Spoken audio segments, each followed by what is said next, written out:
shortly. While we wait, let's learn more about Exeter TV.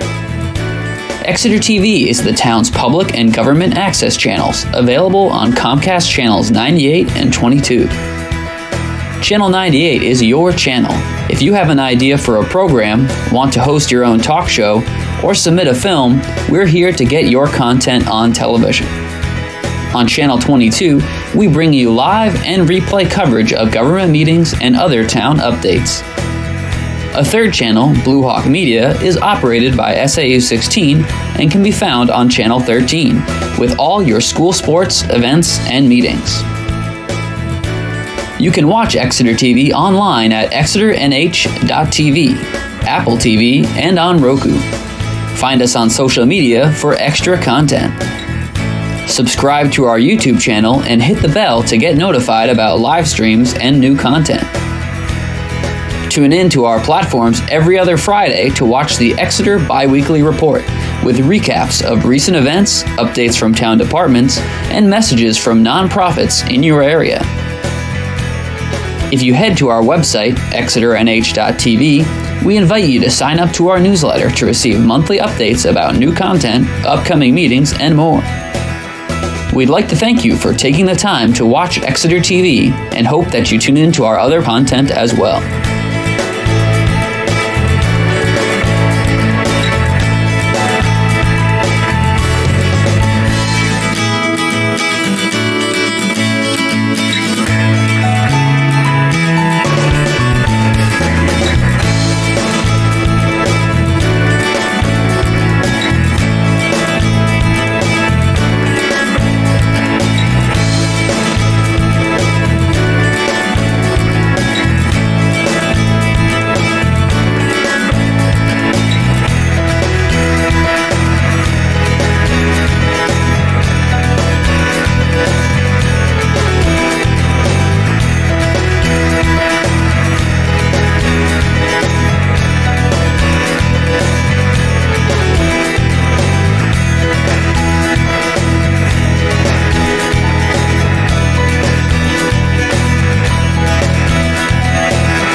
Thank you for tuning in to Exeter TV. The meeting will be starting shortly. While we wait, let's learn more about Exeter TV.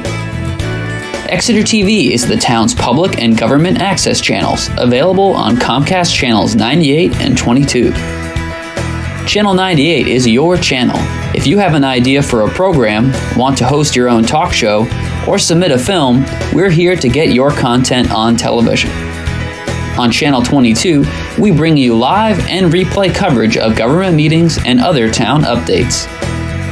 A third channel, Blue Hawk Media, is operated by SAU 16 and can be found on Channel 13, with all your school sports, events, and meetings. You can watch Exeter TV online at exeternh.tv, Apple TV, and on Roku. Find us on social media for extra content. Subscribe to our YouTube channel and hit the bell to get notified about live streams and new content. Tune in to our platforms every other Friday to watch the Exeter Biweekly Report with recaps of recent events, updates from town departments, and messages from nonprofits in your area.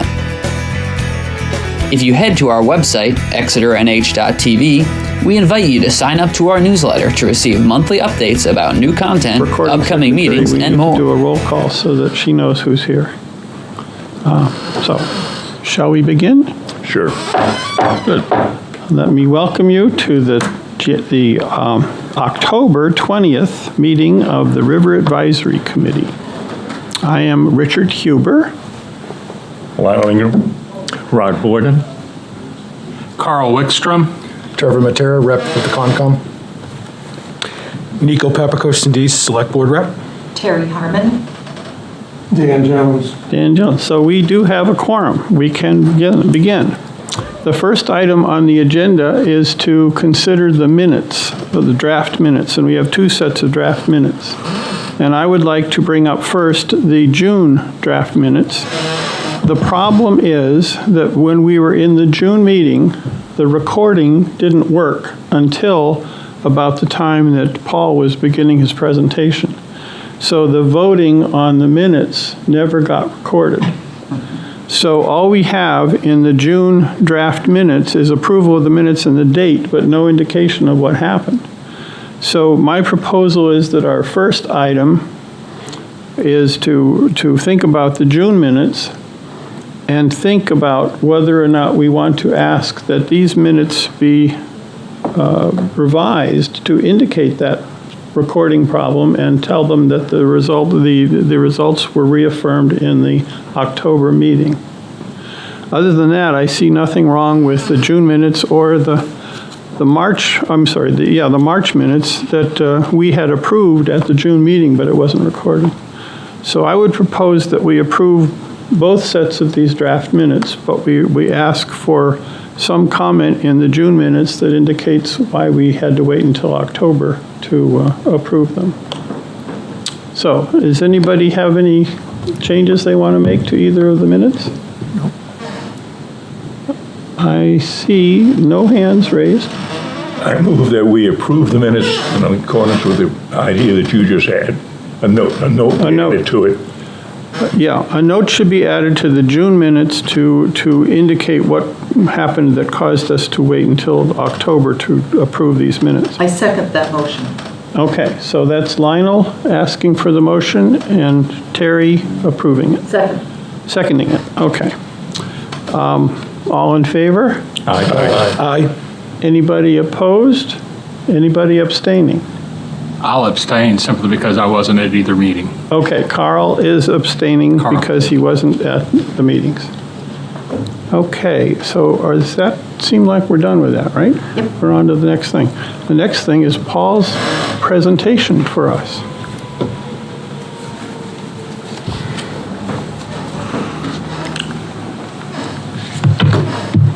Excuse me one minute.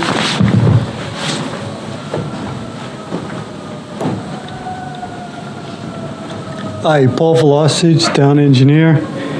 And I'd like to, it's not a presentation by any means. What it is going to be a discussion about some of the projects we have going. The first one that I have on my list here to talk about is the siphon project. And the siphon project, this committee knows well about. The construction bid was approved, and so was the engineering contract for inspections. We're going to have a kickoff meeting next week. We don't know what the exact schedule is going to be yet, but as far as the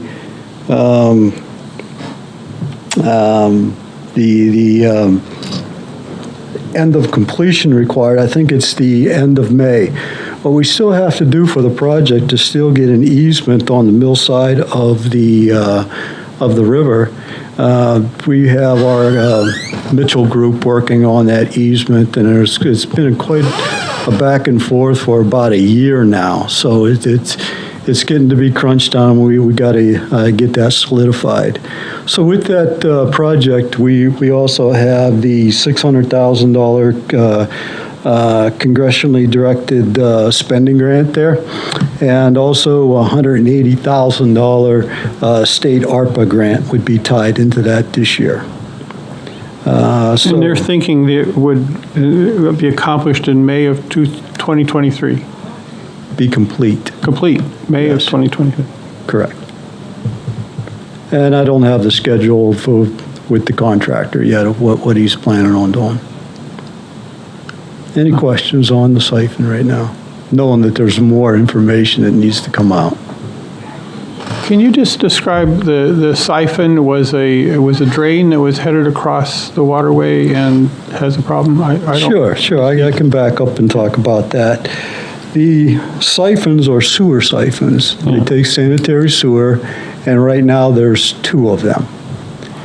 And we were running out of capacity with those 2, and the thought was, a few years ago, it was in time to add an additional siphon barrel for extra capacity for that end of town. As part of the investigating what that all meant with the engineering company, we also had a company come in and do a real good cleaning of of those 2 existing siphons, and they found holes in them. Yeah. And with that, there was an evaluation of should we try to keep them, and the answer was no. And so the solution was now to, instead of install 3 siphons across the river, it would be now, instead of 1, it'll be 3 siphons across the river. And the design happened, went out to bid, and now it's construction time. Well, this is to move septic from where to where? So it's over by the mill buildings between, I don't know the name of the road right now. It used to be J.D. Hill something or other.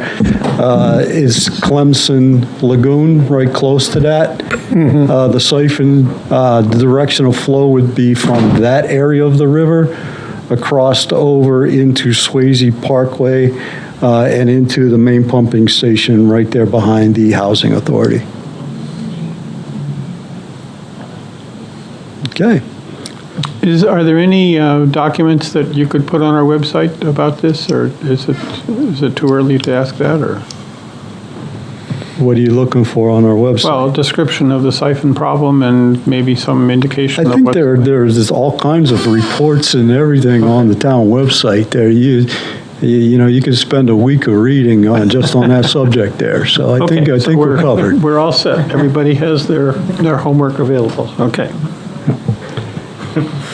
All right, let's go to the pickpocket dam next. That seems to have a lot of discussion here. So with the pickpocket analysis, we were on hold for several things. One was for the town to have enough money to do an analysis. In the meantime, we have been awarded a coastal resilience grant for $40,000. That's all blessed, and we can finally do that portion. We also have a stormwater planning grant for $100,000.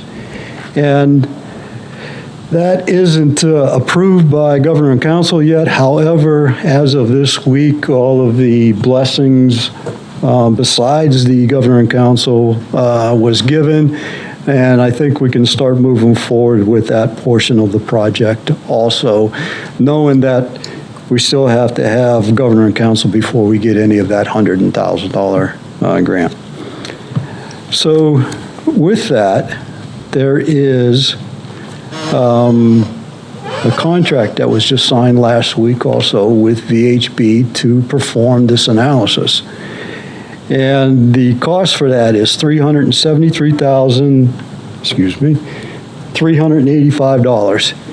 And so that leaves between the $40,000 coastal resilience grant, the stormwater planning grant of $100,000, $233,385, which will be funded through the town ARPA funds. Let me just Not see quite. if I clearly understand. Not quite that. Let me back up for a second. There is some leftover funds that we had already allocated for the study. It's in the vicinity of, I don't have the number here, 40, 45,000, something like that. That would be applied to that 233,000 of the town. Okay, so what I'm hearing is that VHB will start of engineering feasibility analysis soon, and assuming that the grants support that, so we can go ahead, how long will it take to get results? I didn't get there yet. Okay, I will be good. Okay. So now that we have the mechanisms in place, one of the first things we're going to have to do is have a meeting with both the coastal resilience people and the stormwater planning group. And the stormwater planning grant is headed up by Deb Lizelle, and this committee, at least through the Great Dam Project, Deb was one of the co-chairs for the subgroup too. So this group knows Deb very well. So we need to have one of those meetings. I don't think it has to be a big kickoff type of situation, but what VHB is hoping to do, and again, the contract was just signed with them too, so is to try to get the survey done out there at the site. There's already been some surveys done for like the breach analysis that we already did, but now we've got to go and get more detailed information if we're designing a project around that. So that needs to happen. So you said the contract's been signed, so it's starting, or is it still on hold for reasons beyond that? No, it's going to start. Okay, it's gone underway. VHB's It's going contract. to start, yeah. All right. This is like the first anybody's even hearing about it, and the first I'm even talking about it, because it was just signed here recently. Recently, But like, the funding's not approved yet. The $100,000 is not solidified yet. okay, so the contract is for $373,000, and we have some pieces of that that still have to be provided. Correct, Okay, gotcha. correct. So the survey, one of the first tasks, and these are the tasks that we'll try to accomplish before winter sets in. The bathymetric survey, which is taking the what's under the ground and then taking a survey of that also around the project area. Then updating the existing conditions plan, and also performing a dam inspection also. Now, the town does get periodic dam inspections from the state. This will be a little bit more detailed than that. Of course, we'll be using those inspections that were already performed as a baseline to start. But that's cost to the state, right? Do we have to pay for that inspection? Yep. We're going to pay for that inspection. We're going to have the PAR Corporation, P-A-R-E. They were some of the geotechnical consultants for the Great Dam Project. They do a lot of work with VHB. They're the ones that are going to be doing that inspection. So throughout the winter, then, we could start doing some of the hydraulic and hydro, the H&H, hydro the rainstorms and the hydraulics. How's that sound there? Sounds good enough. Sorry about butchering that there. Start doing that, and also it seems like with each one of these grants, you've got to do like a quality assurance document of how you're going to gather the data and how you're going to present things and stuff like that. This is one of those projects, along with a couple others you'll hear me talk about here shortly, that will need this sediment sampling plan to be blessed before you go ahead and do the sampling. And then in the springtime, come back and do the sediment probes and evaluation of the sediments there. So that's like the short-term idea of what's going to be happening. And it's also the Coastal Resilience Grant has a short turnaround also. We'll have to have that grant completed by June of next year.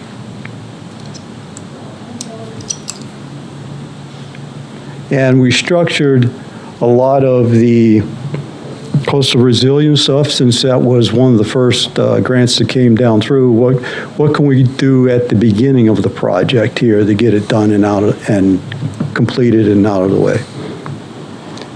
So, Can you forecast, thinking about what we just talked about, when we should involve Brentwood in the findings so that they We'll have to decide because of the stormwater planning grant. We'll have some intermittent updates to the public that we would have to do. And we've talked about this group being the public meeting for that. Yeah. And I think probably in the May-June timeframe, we'll have something to talk about. So we should Or begin an update, put it that way. Yeah, so we should begin to think about involving some Brentwood people at that time, right? Well, a reminder that they're invited to these meetings, and yes, that would, whenever that comes out, and it's a guess right now when that would be, that would be most appropriate.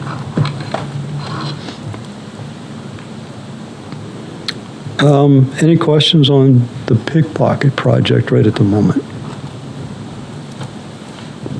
Do any of these studies evaluate alternatives? Yes. Which ones and how? Well, we're talking about Pickpocket Dam right now. I know we're talking about Pickpocket Dam, but my understanding is it endangers two structures.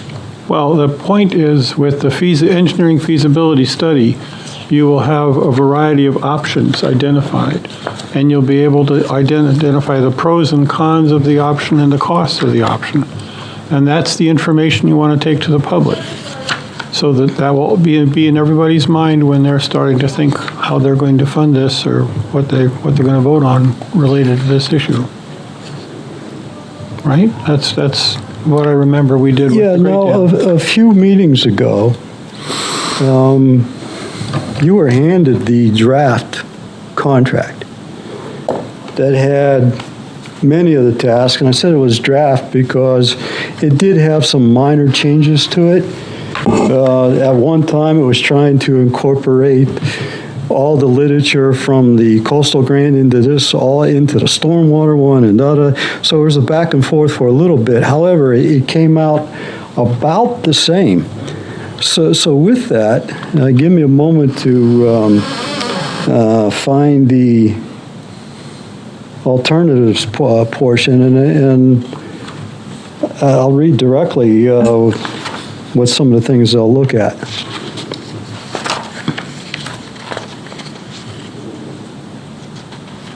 So one of the alternatives would be looking at dam stabilization. And if you recall, on the Great Dam project, there was some anchoring into the bedrock that would be looked at so that when you have a 2.5 times 100-year flood event, that you could be assured that the dam is going to stay there. So there'll be a stabilization method. And it says there'll be 5 concepts. Dam modification with partial removal and lowering of the spillway, dam modification, spillway extension or modifications, because the wider that would be, the more that you could get over top of it. Dam reclassification is what you were mentioning there of retaining the dam and maybe, for instance, purchasing affected properties or something. That would be one thing. And then also dam removal and river restoration on top of that. So those are the 5 categories. Okay. All right, I'll go on to the next one then.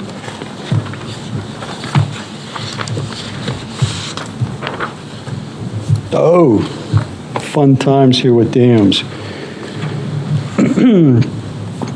There's another high hazard dam in Exeter, and that's the Exeter Reservoir.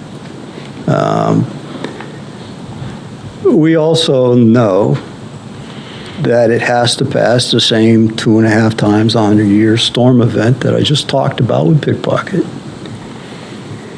And probably a decade and a half, 2 decades ago, Jen Perry had done a breach analysis and did some information. And back when, I don't know if she did the breach analysis, but she had done some calculations. But back when we had VHB do the breach analysis for the Pickpocket Dam, we also included in their contract to do the breach analysis for the Exeter Reservoir. And it's no surprise that it doesn't pass the required storm event. So with the ARPA funding that is out there, there was $5 million put towards high hazard municipal dams to try to take them out of any, to make them, to remove deficiencies from them. So we put, and it was supposed to be 100% grant also. So knowing that we still had Pickpocket to do, but seeing that it was 100% funded grant, we had our consultants, again, VHB, the ones that had done the breach analysis for that dam, put in an application to do a very similar task of what we are performing here for Pickpocket. Only obviously this time we won't be looking at dam removal because that's a water supply right there. And we were selected. And we were selected for a $172,000 grant to figure out how we can increase the discharge capacity on that dam.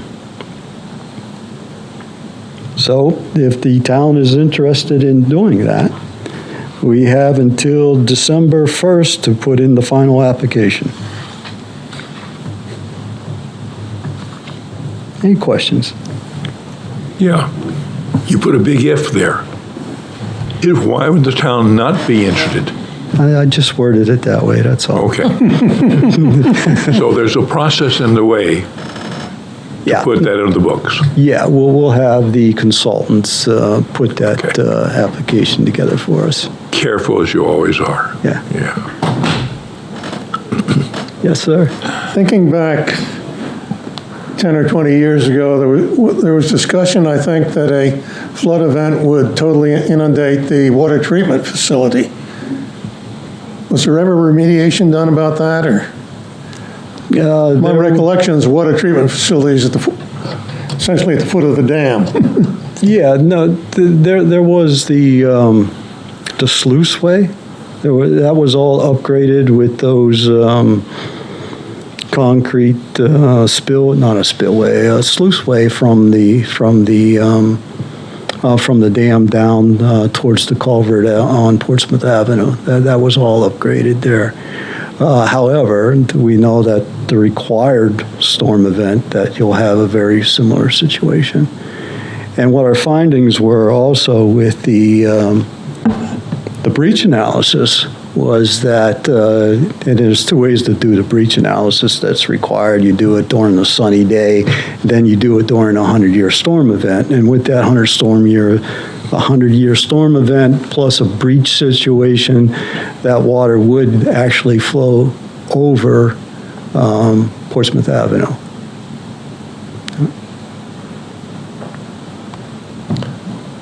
Is there still a treatment plant out there, or is that, Yes, there is. Yes, there is. it's below Portsmouth Avenue? Below Portsmouth Avenue and below the dam, correct. Yeah, there is some talk through CIP processes of upgrades of that water treatment plant. It's very old, and it wouldn't be in that location. Yeah. Okay, going on to the next one then. The next project I'd like to talk about is a stormwater project. And the reason I'm bringing it up here is these stormwater projects aren't necessarily for flooding or anything like that. It's for the nutrients that eventually get out into our waterways and into Great Bay, which everybody has a microscope on. And so the town was awarded a watershed assistance grant for the amount of $118,900. And some of that work has begun. And when I say work, it is more of the design portion. The survey work has been done. In our application for this project, we had put in prior to the application, I should say, a monitoring well that was twofold. One, to see what the soils were, because the drain line we'd be tying into is fairly deep right there, and make sure the soil conditions are okay. And then also to monitor groundwater levels, which we have a monitor situation where we're looking at the groundwater elevation in there too, so that the appropriate stormwater treatment design could happen there. And so I think over the winter and the springtime, some of that will be designed, and then we can go out to bid for the construction of that. And the location of that in Kids Park would be to miss the equipment that was recently installed out there also. Any questions? Okay. Going on to another grant. a lot of grants these days.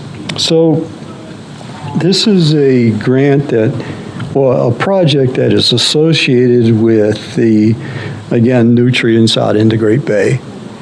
And with the nutrients out into Great Bay, there was the Great Bay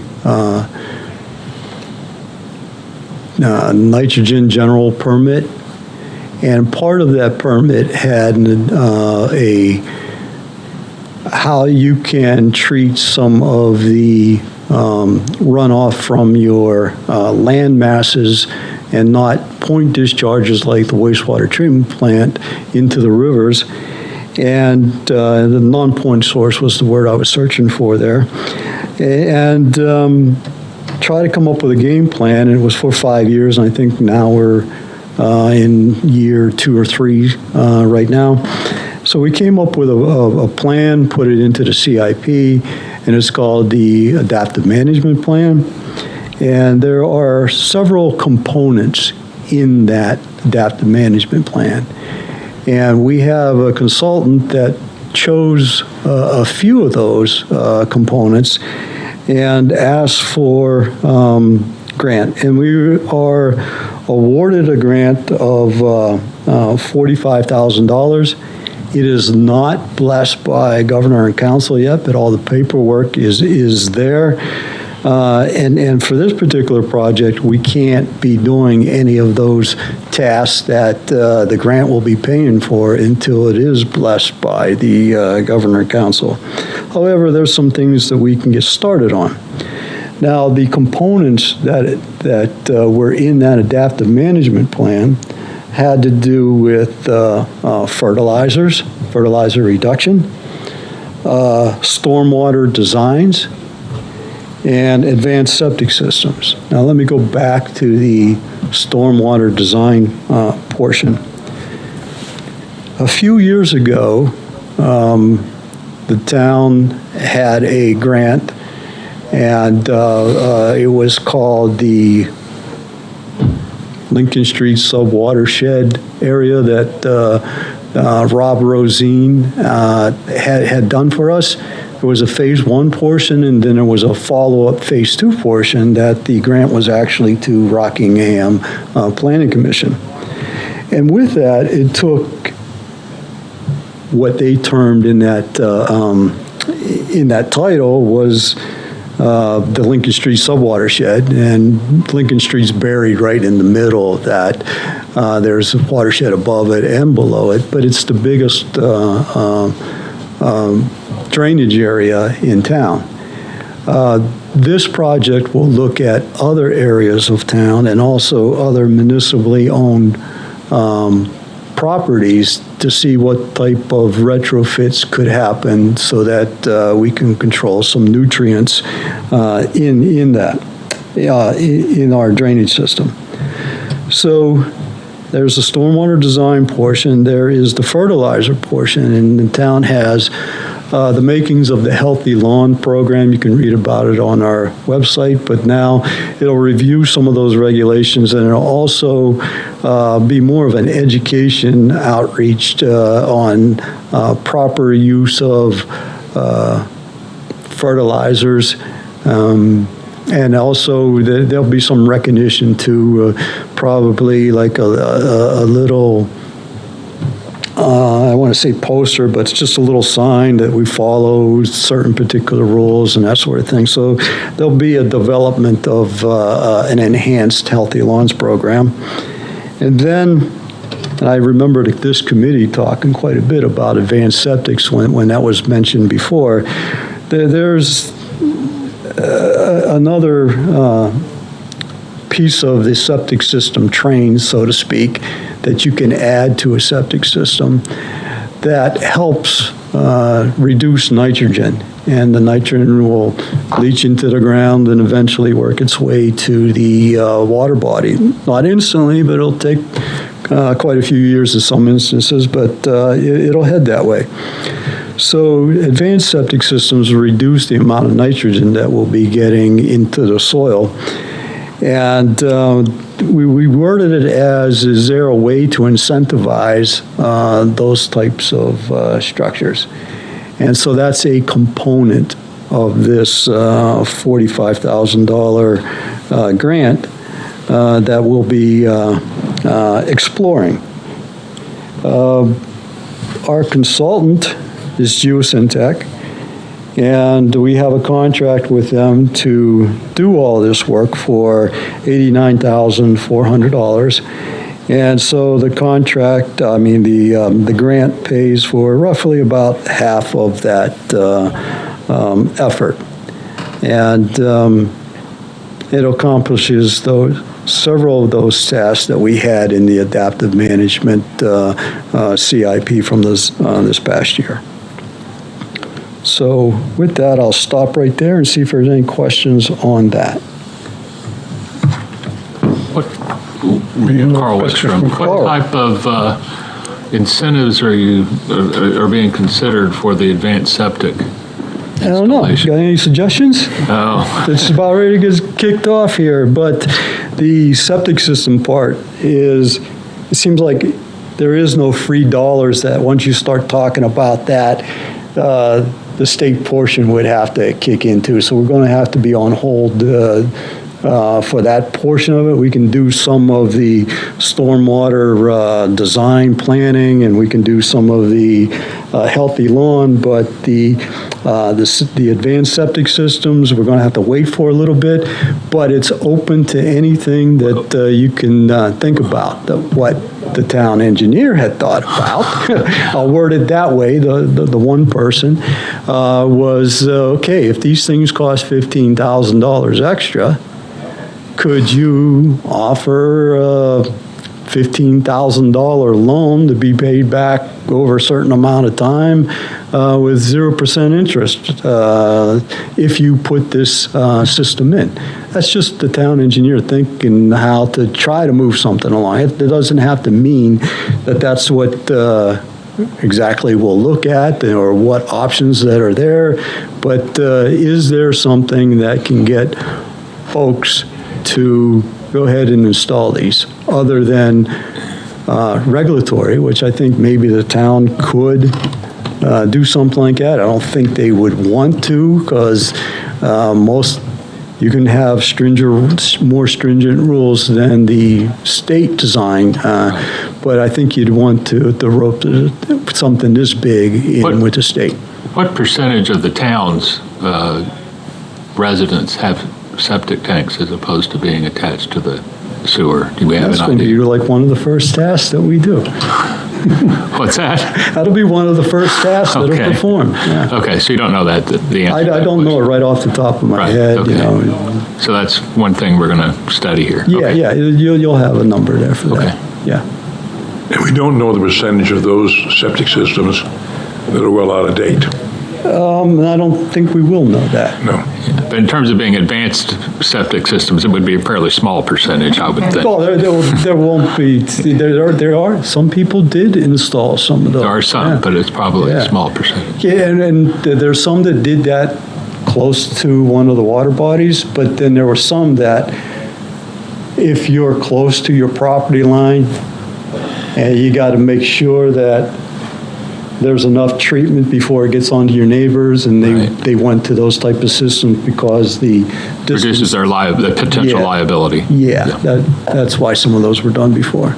Okay, But thank you. there's not many of those. Right. Yeah, there's very few, actually.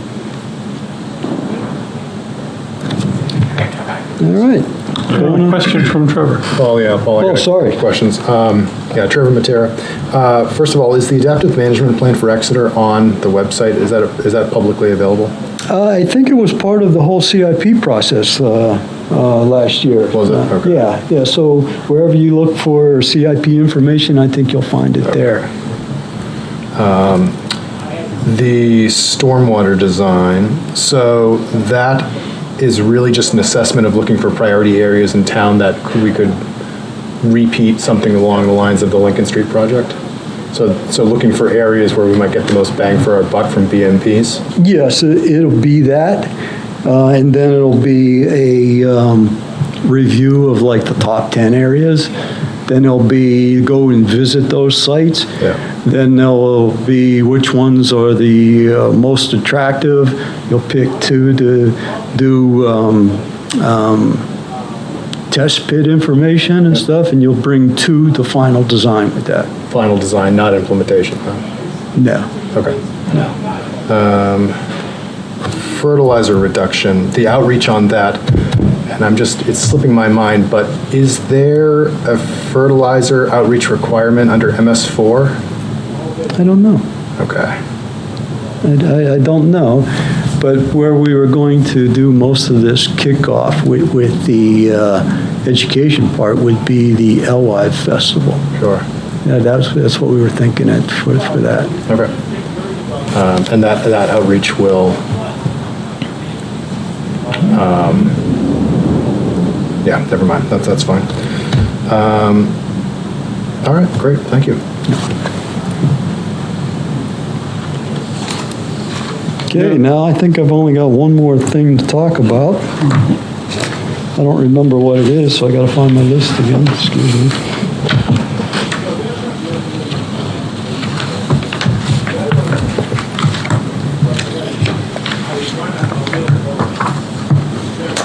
That's proven elusive right at the moment.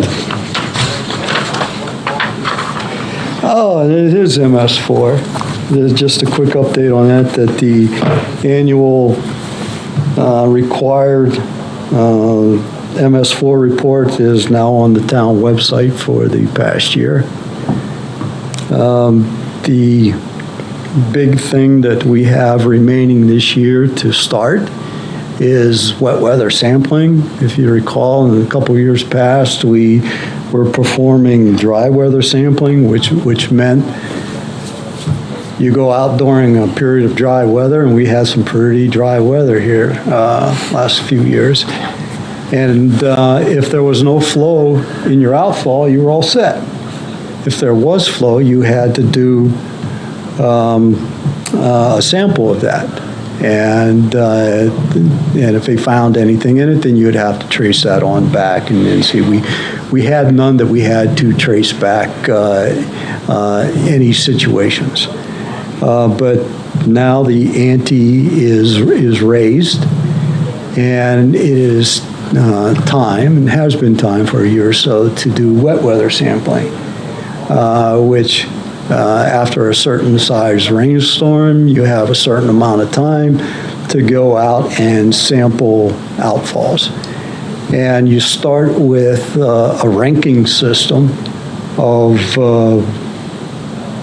where do you think you probably have the most contaminant type of situations, and you do those first. Just like I said, that Lincoln Street subwatershed area was the biggest one in town, and you know that's going to be one of the first ones that we start looking at is in that area there. So there's a hierarchy of when those have to be sampled by. And so now that there's going to be flow in every one of the catch basins that we're sampling, we'll see if there are any contaminant thresholds that are reached, and we might have to, if we find those, go up into the system and find out where that's being caused at and try to eliminate that.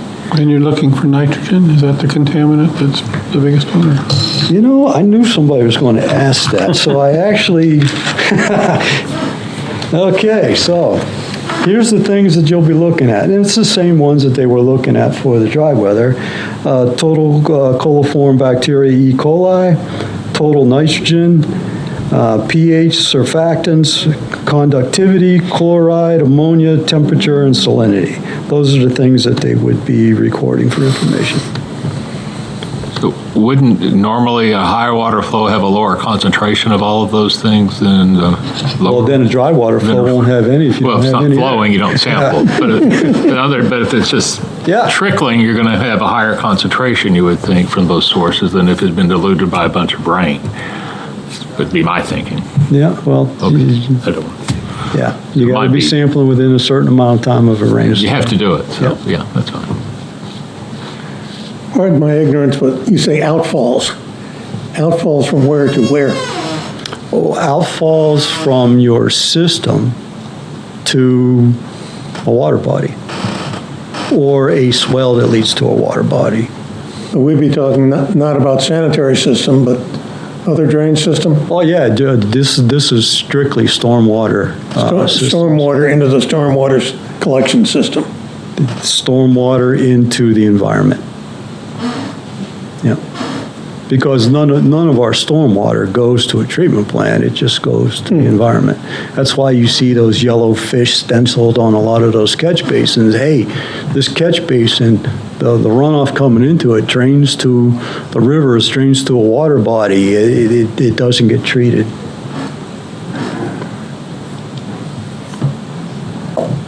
Okay, and with that, I don't have anything else on my list.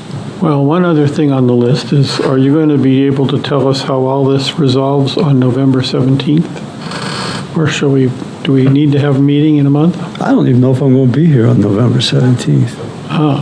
Yeah. Well, what's your thought? Shall I ask you a week before and see where we are? Let's just, let me look at the,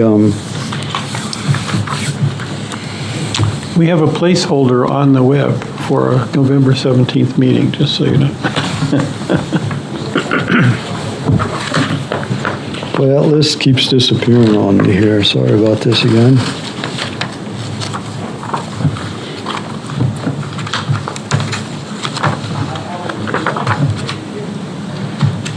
This year, we met in January, March, June, and today. That's it. We've never had, in the history of the River Committee, how many times have you met? It's never been that less. It's never been less than what we. Yeah, this year is the least we've ever met. And in spite of, I know I abstained from approving the minutes, but I also, and so I knew I was going to abstain, so I didn't look at them very closely. I just went back and looked, and your meeting was on June 17th. It has me listed as attending, and I was in Alaska at the time of the last meeting. Okay, so there is. I was thinking, well, maybe I went back and checked my calendar, and yes, indeed, I was in Alaska. I was not here. Okay, we've already approved the minutes, but maybe our recording secretary can It doesn't make a really note. matter to me if it doesn't matter to you. That is an error. In the June minutes, Carl Wickstrom was not present. And I'm not going to be present in November, looking at my calendar. Oh, It's going to be really? in November. If we have a meeting. Pardon? If we have a meeting. If we have a meeting, I won't be there. I'll just give you an advance notice. Well, it's not the same as Thanksgiving weekend, I think. No, it's not. It's the weekend before. It's Well, I hope you're not in Alaska. No, I'm not going to be in Alaska. We have a commitment in Massachusetts on that. Which hunting season does it interfere with? Yeah, I know. Are you got checking that that right. yet? Well, it is. It's deer season for sure. Yeah. Yeah. So I don't think that there will be much to accomplish in a November meeting. Well, let me ask about December. I mean, do you want to interfere with Christmas? I don't know what's going on here. The 15th of December would be the third Thursday. I can leave that up to you and I talking about it ahead of time if Okay, you so would like. I normally send the agenda out a week before the meeting, so like the Wednesday before that, I will send you an email and get your thoughts about whether we're postponing the meeting. Yep. Okay, that's the plan, that's the pattern, but I just wonder if there are other things the River Committee ought to be addressing that we should know about and have meetings for. I don't know. If you think of anything like that, please let me know. Well, the reason why we're not meeting a lot is we have no major item which is taking a lot of time. It's coming.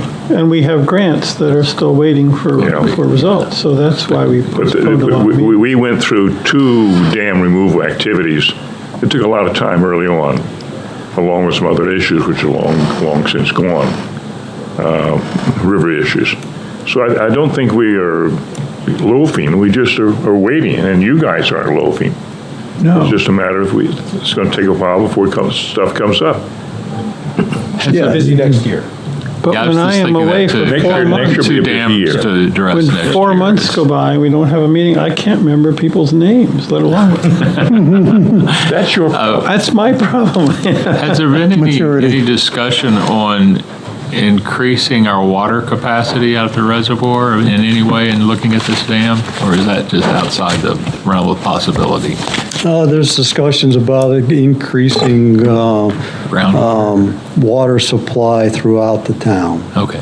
and not necessarily with that reservoir. And that reservoir is really connected, and the water treatment plant, to the Exeter River intake also, that Right. water's pumped up to there. We need to know how to do rain dances for these droughts that we're getting. That's what we need, so. Is there any other business? I look around and there is no crowd in the room. Any other public comment? Don't see any. So the 7th item on our agenda is adjourning the meeting. That's the move. Lionel is so moving. Second. Second is Dan Jones, and I guess we'll, all in favor? Aye. Abstaining? No? Okay, it's 100% aye for adjourning the meeting. And it's 3:52. All of it.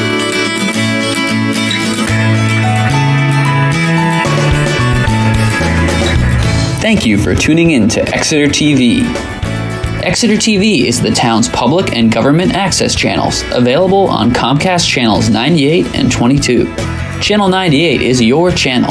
If you have an idea for a program, want to host your own talk show, or submit a film, we're here to get your content on television. On Channel 22, we bring you live and replay coverage of government meetings and other town updates. A third channel, Blue Hawk Media, is operated by SAU 16 and can be found on Channel 13, with all your school sports, events, and meetings. You can watch Exeter TV online at exeternh.tv, Apple TV, and on Roku. Find us on social media for extra content. Subscribe to our YouTube channel and hit the bell to get notified about live streams and new content. Tune in to our platforms every other Friday to watch the Exeter Biweekly Report, with recaps of recent events, updates from town departments, and messages from nonprofits in your area. If you head to our website, exeternh.tv, we invite you to sign up to our newsletter to receive monthly updates about new content, upcoming meetings, and more. We'd like to thank you for taking the time to watch Exeter TV and hope that you tune in to our other content as well.